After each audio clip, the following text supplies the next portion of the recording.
Hi everyone. Hope you're having a good week. Thank you for joining our weekly chat.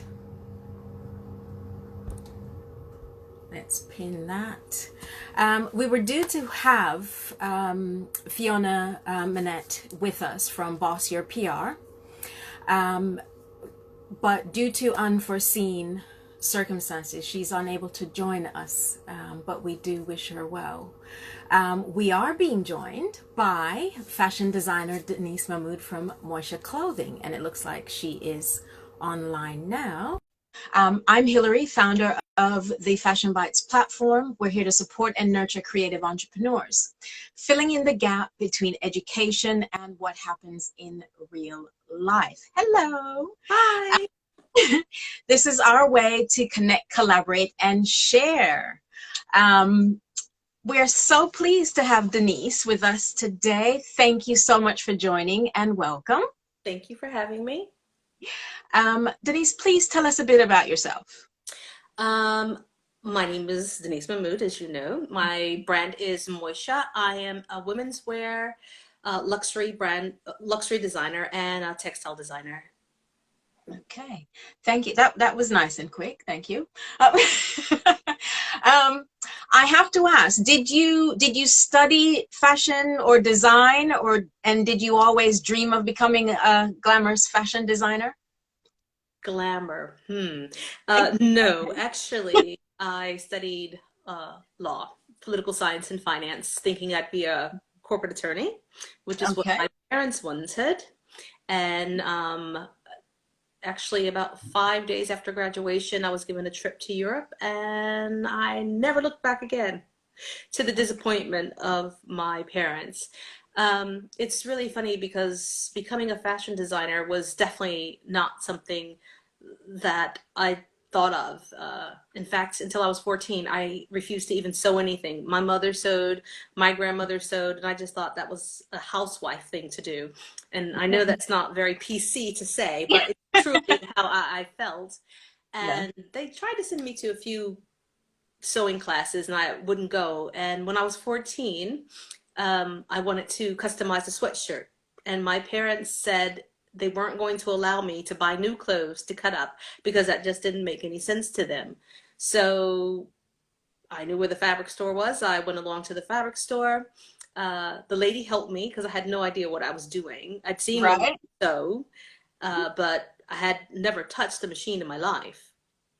And she helped me with the pattern and the fabric. So I took it home, followed the pattern, made a sweatshirt, cut it up, customized it the way I wanted, wore it to school.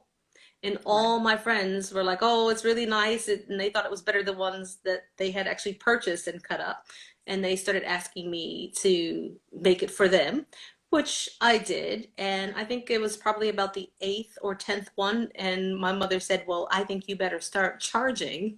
Because I was like really, really busy every weekend making, sweatshirts and customizing them for my friends.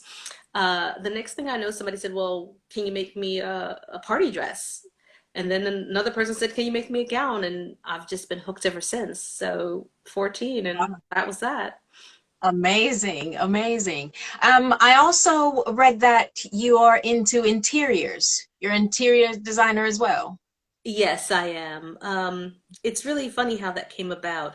In 2012, I was commissioned by the Bargehouse Festival, which is part of the London Design Festival, to create a dress for their exhibition called Untold Gold, which had to do with the Olympics being in London.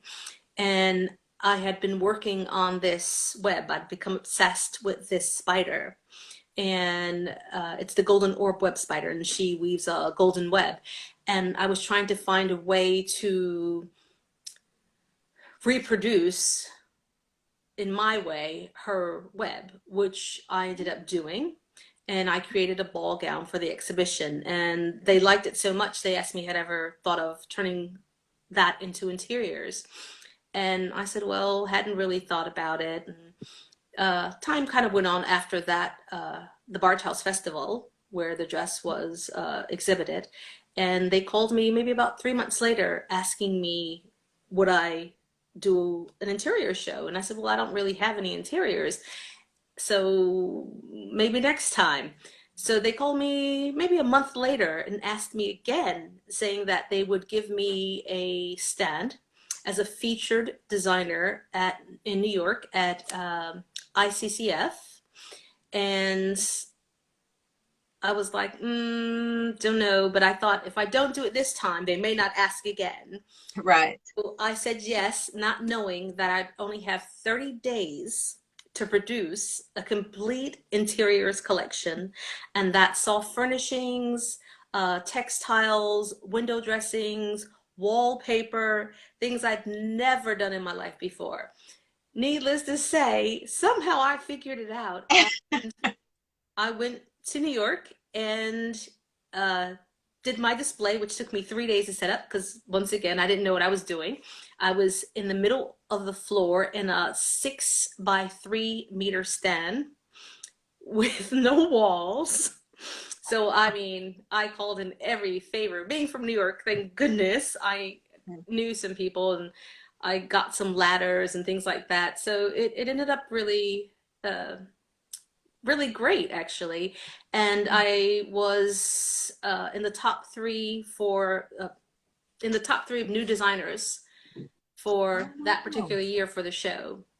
So award-winning textiles, who knew? Wow, amazing. That's really, really great. Now, you said you got inspiration from a spider's web. Is that Yeah. where you get most of your inspiration, or is there other places for your designs? There are other things. I think I see the world in a really weird way. I mean, when I do my embroidery is a great example. For me, it's not about traditional embroidery. The actual skill itself, the skills I use from tambour to Ari embroidery and just basic hand embroidery. It's all the same skills, but it's all about being 3D. And sometimes I could see something on the ground that somebody's dropped and it's been smashed a bit, but not quite flat. So these are where my ideals come from. Really different places compared to, I guess, well, I think I'm normal, but what other people call normal. Maybe. So tell us about combining handmade textiles to classic silhouettes to create your modern, ultra feminine styles. Well, I mean, I think that women want to stand out. They want to be different. Sometimes they don't want to scream it out, but they do want something that's special and that's timeless. And one of the things that's most important to me is having something that you're going to be able to wear not just today but 10 years from now, and it will be just as fresh and relevant then as the day that you actually purchased it. So taking these techniques to make that kind of extra special piece that you could just wear and wear and wear and hopefully hand down, because I really hate it when people buy things and it goes into their closet and then that's the end of it. So Right. I try to make things that people will want to wear again and again and again. Okay. Okay. Now, with that in mind, is being considered sustainable and made in Britain, is that important to you? That is really, really important to me. I mean, I try to watch every little thing I do. I barely throw anything away. All my leftover textiles are used for something, be it a trim or we started about a year and a half ago, maybe 2 years ago, making eyeglass cases and makeup cases so that we're not wasting anything. Being sustainable is honestly, it's virtually impossible. You can't be 100% sustainable, but I do try to do as much as I can. And that even comes down to trying to get as many textiles as I can in this country instead of going outside, because I have to think about that kind of footprint all the Mm-hmm. time. Yeah. Yeah. And the being made in Britain, do you find that important, Well, or that's very people? important. It's important to me because a lot of our things are made in-house. Mhm. And when they can't be made in-house, so say smaller runs, 100 or less of something, it's by hand-picked manufacturers here in the UK that we've been working for probably at least 10 years. So having control over what happens and the way that the employees of the manufacturers are treated, the pay that they receive, it plays a really big part. So being made in Britain, a lot of people say that they feel like it may cost a bit more, but believe it or not, it's not that much more expensive. And I can honestly say, if you work with the right manufacturers, you're talking about maybe £3 to £5 more than what you would pay if it was abroad. But then you still have to consider how you're going to get it here, which means it's got to get on a plane or a ship, which Right. is, polluting our world even more. So if I can have it done here and be in control of what's happening and see what's happening in the factory, making sure that people are being treated properly, then that means a lot to me. And so being made in Britain is really, really important to me. I wish it was to a lot more people. Yes. When starting out your business, how did you find your customer? How did you test the marketplace, given the fact that you are from the US? How did you do that here? Well, when I started off like a lot of people. I started off at markets. I started off at in Camden, not at Camden Market, but there used to be the Electric Ballroom. I'm not sure if they still have a market there, and it was all independent, up and coming designers there. I went from there to Portobello Road, like a lot of designers do, and at the time, Spitalfields was just kind of changing out of being a fruit and veg market. And I think, in fact, when I started there, there were only 15 people other than fruit and veg selling there. And I was one of the first, well, not first, but say maybe six, there were six of us selling fashion. Um, uh, Interesting brands, including All Saints was there, Junkie was there. So we kind of had this clientele, this client base of these people coming in to find this kind of fresh new talent. And that's kind of how I kind of felt out what was working, what wasn't working, and who my customer really was. Okay, okay. Did you also took part in exhibition and trade shows at the same time? Just I did. I started off being approached by the Mayor of London's office. They used to do a show called Culture to Couture, which was for African, Caribbean, and African diaspora people. okay. Um, and that only lasted maybe 2 seasons, but I was approached there by GLE, which was a company that used to work with what's DIT now, Right. to be UKTI, to do Pure. And I'd never done a full collection, but I said, oh, I'll have a try because I'm a trier. And Yeah. it turned out really, really well. I did Pure, got my first buyers, which was fantastic. I think the very first woman that purchased from me was from Ireland, and she placed a Okay. really big order, and they kind of just kept coming from there. And after that, I went on to Pret in Paris, and also I've done a few trade shows in New York at home, of course. Okay. Okay. Now, how would you compare your experience in the industry between the US and Europe? Oh. Be uh, gentle. Be I gentle. I think that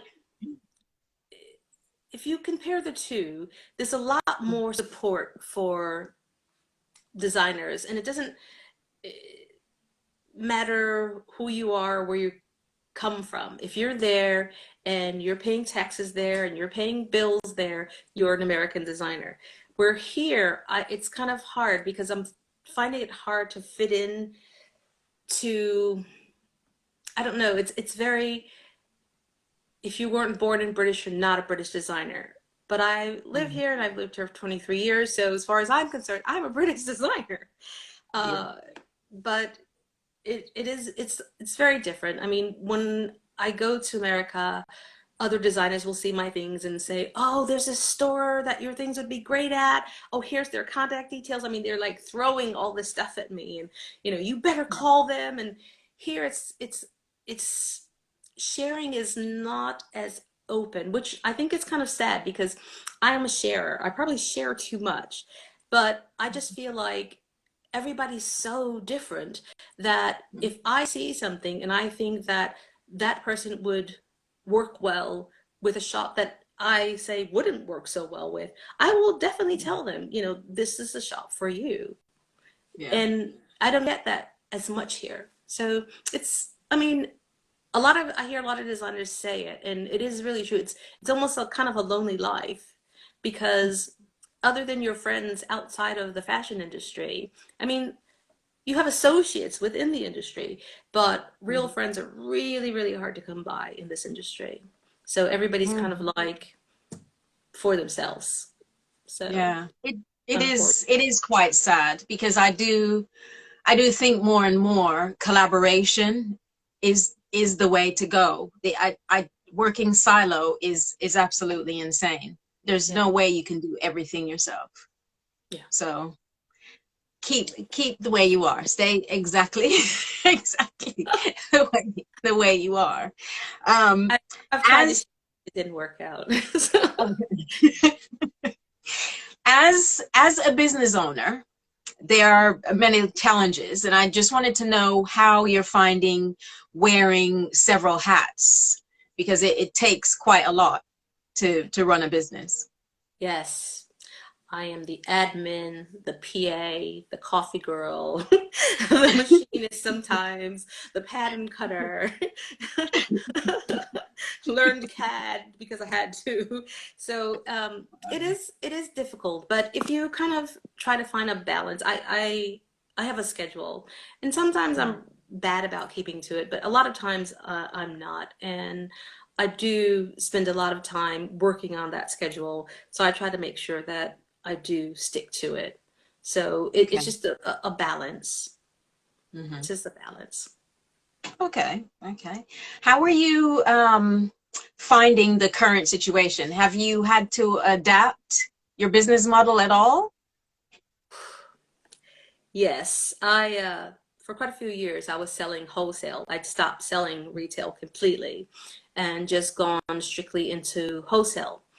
Um, in I guess it's been about almost 3 years now that I decided that I kind of wanted to go back to retail because it was becoming a little bit too much.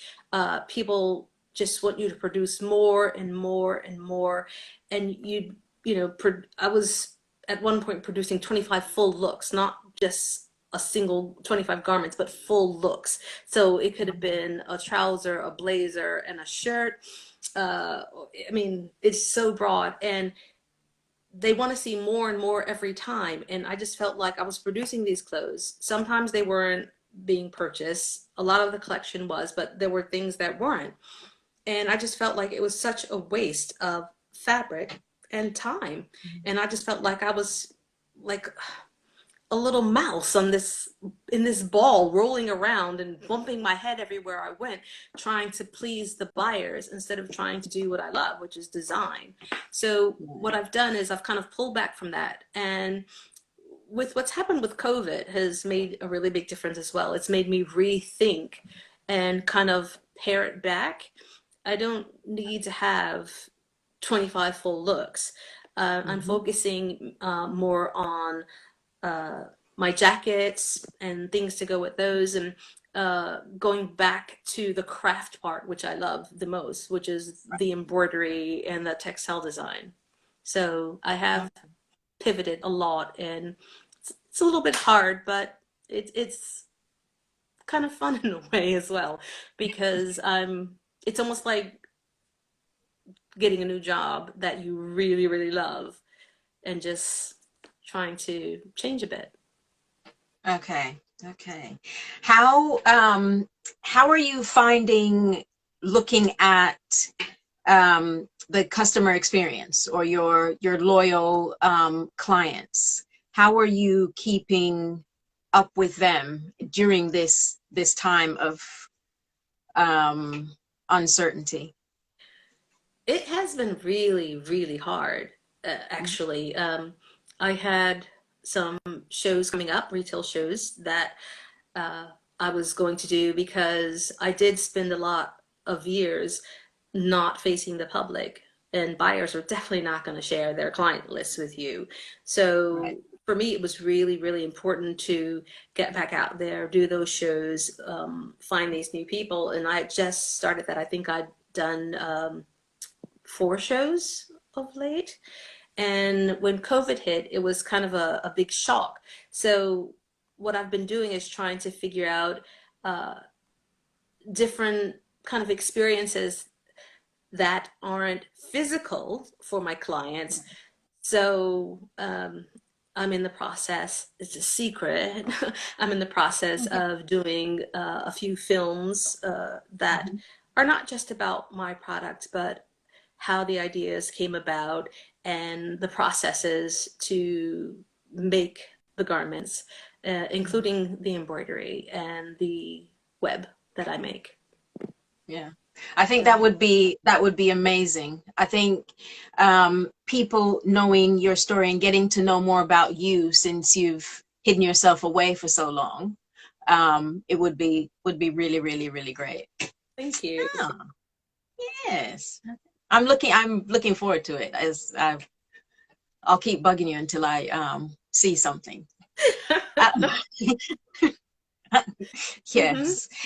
Do you have a support network? Do you have a mentor or anyone you can count on or turn to, or if you need a shoulder or just to prevent from screaming?